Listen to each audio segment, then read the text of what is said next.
आपको क्या लगता है कि भगवान होते हैं? क्या आप आस्तिक हैं या फिर नास्तिक? आस्था का दृष्टिकोण ये कहता है कि भगवान होते हैं।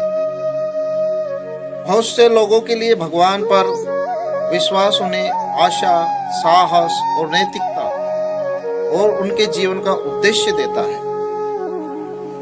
कठिन समय में ये विश्वास उन्हें संभालता है कि भगवान होते हैं। भारतीय दर्शन में भगवान को सत्य, चेतना और करुणा का स्वरूप माना गया है। आपकी नजर में क्या है? मैं अपने आज तक के जीवन के एक्सपीरियंस से ये बता रहा हूं आपको, क्योंकि विज्ञान ने भी भगवान के अस्तित्व को न तो विज्ञान सिद्ध करता है और ना ही विज्ञान नकारता है। विज्ञान कैसे पर काम करता है, जबकि धर्म और आस्था क्यों पर काम करते हैं। कहने का तात्पर्य सिर्फ मेरा यह है कि क्या आप आस्तिक हैं? क्या आप भगवान पर आस्था रखते हैं? मैं सिर्फ अपने जीवन का तजुर्बा आपसे शेयर करूंगा। अगर अच्छा लगे तो आप भी अपने तजुर्बे आप मुझे शेयर कर सकते हैं, कमेंट कर सकते हैं, बता सकते हैं फोन के माध्यम से, ताकि हमें जो जीवन मिला है इसमें कुछ निचोड़ निकाल सके। सबसे पहले मैं आना चाहूंगा कि भाई ये जो हमारा शरीर है, आपको क्या लगता है ये शरीर किसने बनाया? माता पिता इसके जन्म देने वाले हैं, बट आपको लगता क्या है कि ये शरीर किसने बनाया? आपको ऐसा नहीं लगता कि कोई कलाकार है जिसने ये जो प्रोडक्ट है इसको बनाया है? बिना बने कोई भी वस्तु नहीं बनती है। ये मेरे पास पेन है, इसका कोई ना कोई कलाकार है, तभी जाकर के ये पेन इतना सुंदर है। अन्यथा ये पेन अगर किसी कलाकार के द्वारा नहीं बनाया हुआ होता तो शायद इतना सुंदर नहीं होता। तात्पर्य मेरा इतना है, आप इस शरीर की रचना को देखिएगा। देखो, हाथों की जगह भगवान ने हाथ दिए, कानों की जगह कान दिए हैं, आंखों की जगह आंख दिए, नाक की जगह नाक दिए, मुंह की जगह मुंह दिया है, दांत की जगह दांत दिए हैं, जीभ की जगह जीभ दी है। अगर मान लो इन अंगों को वो जो कलाकार है, जो बनाने वाला है, इधर का उधर लगा देता, कहने का तात्पर्य मेरा यह है कि ये जो नाक है ये पीछे लग जाती, ये जो मुंह है ये इधर साइड में लग जाता, और ये जो आंख है एक नीचे लग जाती, तो कैसा रहता? शायद आपका मन सहायक नहीं दे रहा है। आपका मन सहायक, आप इस पर मंथन कीजिए, चिंतन कीजिए, विचार कीजिए, क्या वास्तव में भगवान होते हैं? आप इस शरीर को देखिएगा, जो शरीर है हमारा, इस शरीर ये बिल्कुल सात्विक शरीर है। इस प्रकृति में जो भी हमें नेचुरल चीजें मिलती हैं उनको खाने के लिए आप देखिएगा, सबसे पहले भगवान ने आंखें बनाई। मान लो कोई आम का फल है, आपको उसका आहार करना है, उसे ग्रहण करना है, पेट में खाना है। उस फल को, फल अभी पेड़ पर है, उसको आपको पेट तक पहुंचाना है। तो सबसे पहले भगवान ने आंखें दी। आंखों ने देखा कि एक पीले कलर का फल है जो लटक रहा है। फिर हाथ दिए भगवान ने, हाथों से उस फल को तोड़ा। तोड़ने के बाद फिर उस फल को हमने स्मेल किया। देखो, ये नाक अगर इधर ना होती तो क्या हम उसको स्मेल कर पाते? पीछे हर चीज को स्मेल करवाने के लिए पीछे जाना पड़ता है। यानी कि जैसे ही उस आम को हमने ग्रहण किया तो एक बार स्मेल किया, ये हमारी शरीर की इंद्रियां बताती है कि बाहर से जो भी वस्तु आप ग्रहण करें कहीं उसमें दुर्गंध तो नहीं आ रही है, कहीं ऐसा तो नहीं है कि उसको खाने से हमारा जो शरीर है वो बीमार हो जाएगा। बहुत अच्छी खुशबू आ रही है, आम की बहुत अच्छी खुशबू आ रही है। इसके बाद में थोड़ा सा कट मारा उसको, फिर भी शरीर ने ये नहीं कहा कि आप इसको खा लो। फिर जीभ आई, पहले देख लो, चक्के तो देखो, मीठा है, कड़ा है, या फिर ऐसा तो जहर तो नहीं है कहीं ऐसा नहीं हो कि पूरी बॉडी शांत हो जाए। तो सबसे पहले जीभ ने क्या किया, उसको चखा। जीभ ने अनुमति दे दी कि भाई बहुत अच्छा है, टेस्टी है, आप इसको ग्रहण कर लीजिए।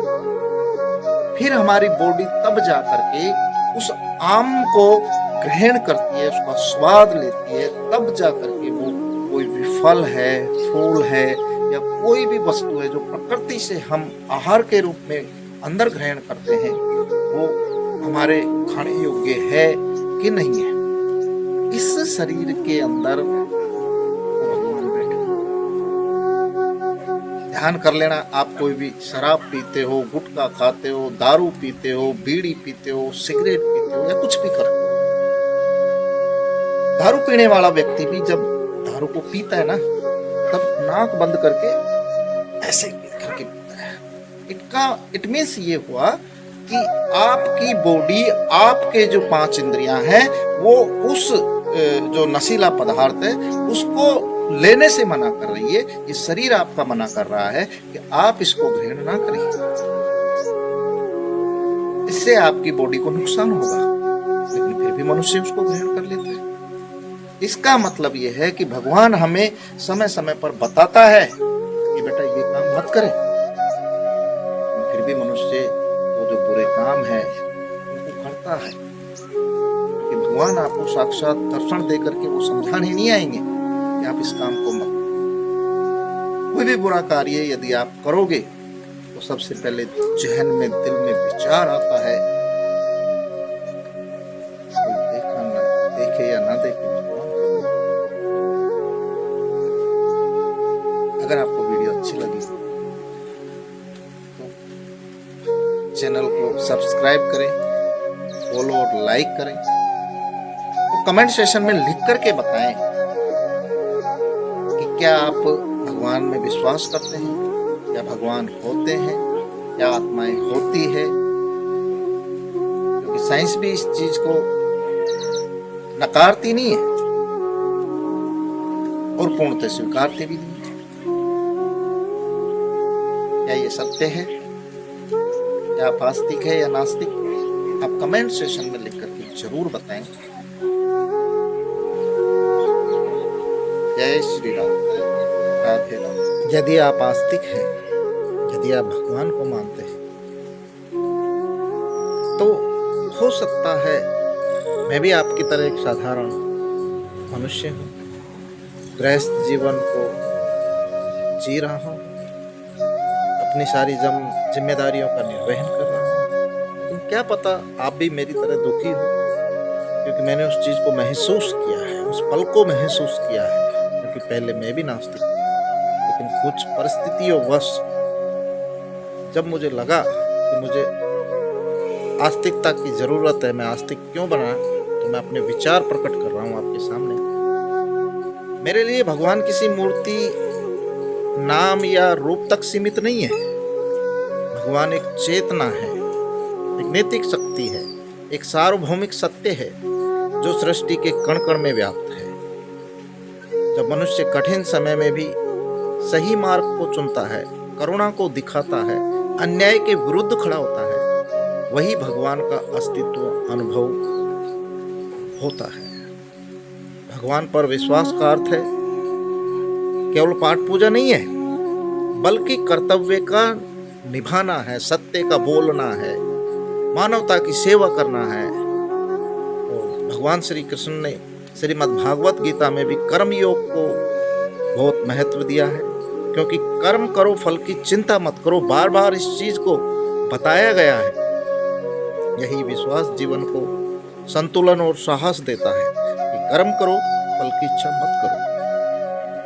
मेरे लिए भगवान वह शक्ति है जो टूटे हुए इंसान को फिर से उठने की हिम्मत देता है, अहंकार को विनम्रता में बदलता है, अहंकार में भी आशा का दीप जलाए रखता है।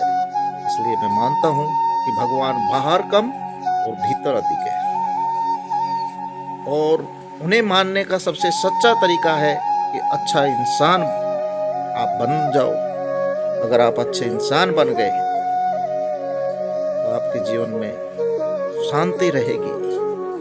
आपके अंदर जो लोभ, क्रोध, मोह, ये जो गुण हैं, ये नजीक भी नहीं भटकेंगे। एक बार इस रास्ते को अपने जीवन में अपना कर देखिए, आपको कितना फायदा होता है। आपका नुकसान इसमें कुछ नहीं हो रहा, लेकिन यदि आप अपनी आत्मा को शुद्ध रखोगे तो वो जो भगवान है, भगवान स्वरूपी जो आत्मा है आपके अंदर जो विराजमान है, आप उस आत्मा को जागृत कर सकते हो। एक अच्छा इंसान बन करके, एक अच्छा मतलब कर्तव्य का निर्वहन कर करके। भगवान मंदिर में नहीं, मेरे हर अच्छे कर्म में बसते हैं। जब मैं किसी का दर्द समझता हूँ, वहीं उनके चरण दिखाई देते हैं मुझे। न आंखों में दिखते हैं, ना शब्दों में बंधते हैं, विश्वास बनकर हर पल साथ चलते हैं। हार के अंधेरे में आशा की लो है। तो आप उस भगवान के अस्तित्व को आप बिल्कुल अपने अंदर देख सकते हैं। चुपचाप जलते रहते हैं, एक दिए की तरह। सत्य को दिखाएं, सास को जगाएं और टूटे हुए मन को फिर से जोड़े। मेरे लिए वही भगवान है जो इंसान को इंसान बना दे। अगर ऐसी शक्ति हमारे अंदर इस शरीर में प्रकट हो जाए तो हम उस परमात्मा से लगाव रख सकते हैं। इस धरती पर भगवान हर जगह नहीं जा सकता। माँ बाप के रूप में उन्होंने अपना अंश भेजा है। हम उन माँ बाप की सेवा कर सकते हैं। उनका हृदय यदि हमने दुखाया तो हो सकता है कि हम इस संसार में अभी जिसको हम भोग रहे हैं उसमें तो हम सुख, शांति, समृद्धि, बिल्कुल जो भी आप हैं उनको बिल्कुल ऐशो और आराम की जिंदगी जी सकते हैं। लेकिन यदि आपने माँ बाप की आत्मा को दुखाया, किसी अन्य जीव की आत्मा को दुखाया, तो उस परमात्मा के पास कोई जगह नहीं। वो आपको कभी माफ नहीं करेगा, आपको पुनर्जन्म होगा। हिंदू पौराणिक ग्रंथों में ये लिखा गया है कि मनुष्य देह जो हमें मिली है, कि 84 लाख योनियों को भोगने के बाद में ये देह प्राप्त हुई है। ये देह इसलिए प्राप्त हुई है कि हम अच्छे कर्म करें। सभी जीवों के लिए हमें जीना है। आज हमारा समाज मांसाहारी होता जा रहा है, जीव को काट करके खा रहा है। आप थोड़ा सा सोच करके देखिए, यदि आपको कोई दूसरा जीव यदि आपको खा लेता,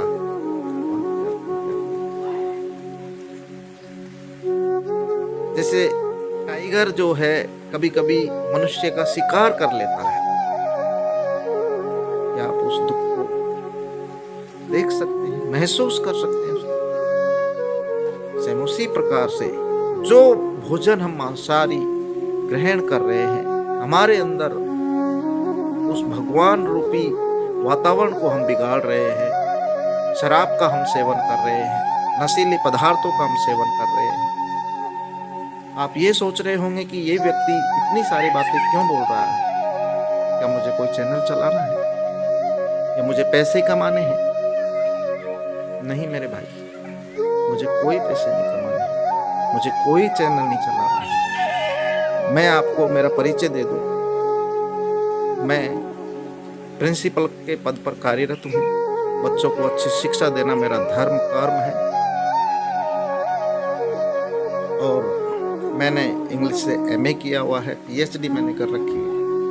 मैं सिर्फ अपने विचार आपसे साझा कर रहा हूँ। मेरा ये दायित्व है। मेरे मन ने ये कहा कि आप किस भी तरीके से इन बच्चों को तो शिक्षित कर रहे हो, इनको तो आगे बढ़ा रहे हो, लेकिन आप इस मनुष्य जन्म में आप आए हो तो जितने व्यक्ति आपके संपर्क में जाते हैं, जितने व्यक्ति, क्योंकि गुरु का दायित्व है कि वो अधिक से अधिक लोगों के जागरूक करे, उनको शिक्षित करे।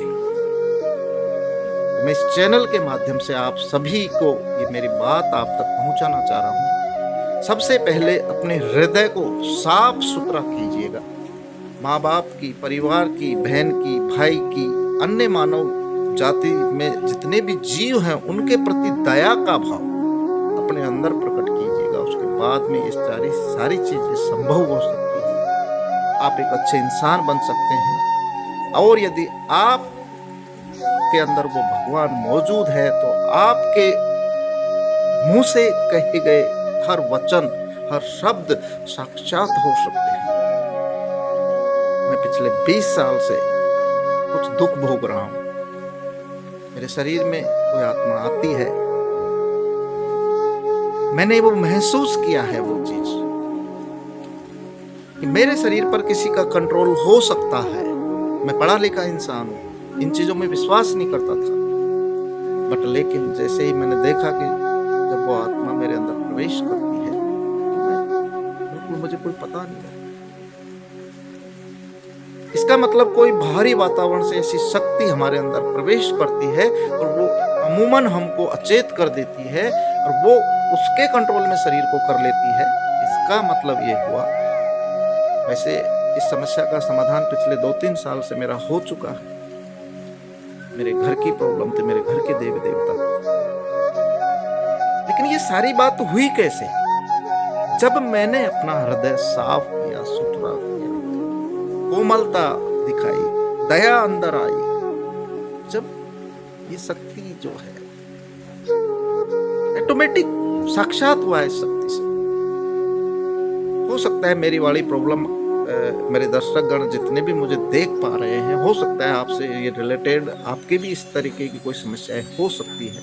आप मुझे व्हाट्सएप कर सकते हैं, कमेंट के माध्यम से आप मुझे बता सकते हैं, क्योंकि 20 साल एक लंबा पीरियड होता है। 20 साल में यदि व्यक्ति इन चीजों को देखता है, महसूस करता है, तो कुछ ना कुछ चीजें निकल करके बाहर आती है। वही साक्षात मैं आपसे कर रहा हूं। मैंने जो जीवन में अनुभव किया वो मैं आपसे शेयर कर रहा हूं। आप भी उस आत्मा को बिल्कुल राजी कर सकते हैं, क्योंकि वो आत्मा नहीं, वो परमात्मा है। अब आप बुरे कर्म करोगे, शराब, मदिरा, पान सेवन करोगे, मांसाहार भोजन का सेवन करोगे, वो आत्मा जो आपके अंदर निवास कर रही है, क्या वो आपको सुख शांति से जीवन यापन करने देगी? बिल्कुल नहीं करने देगी। आपका जीवन बर्बाद हो जाएगा, लेकिन आपके जीवन में कभी सुख शांति नहीं आ पाएगी।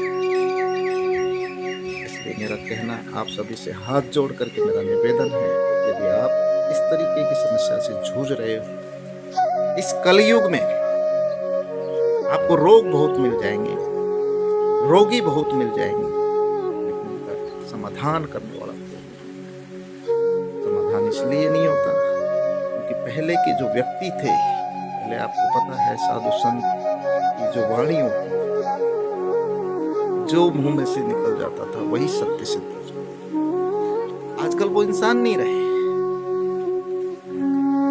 आजकल हमारा सिस्टम दूर होता जा रहा है, हम इस संसारिकता में खोते जा रहे हैं। तो हम इनसे दूर हट करके, मैं ये नहीं कह रहा कि आप इनसे अलग हो, लेकिन अपने मन को शुद्ध रखो, अपनी आत्मा को शुद्ध रखो।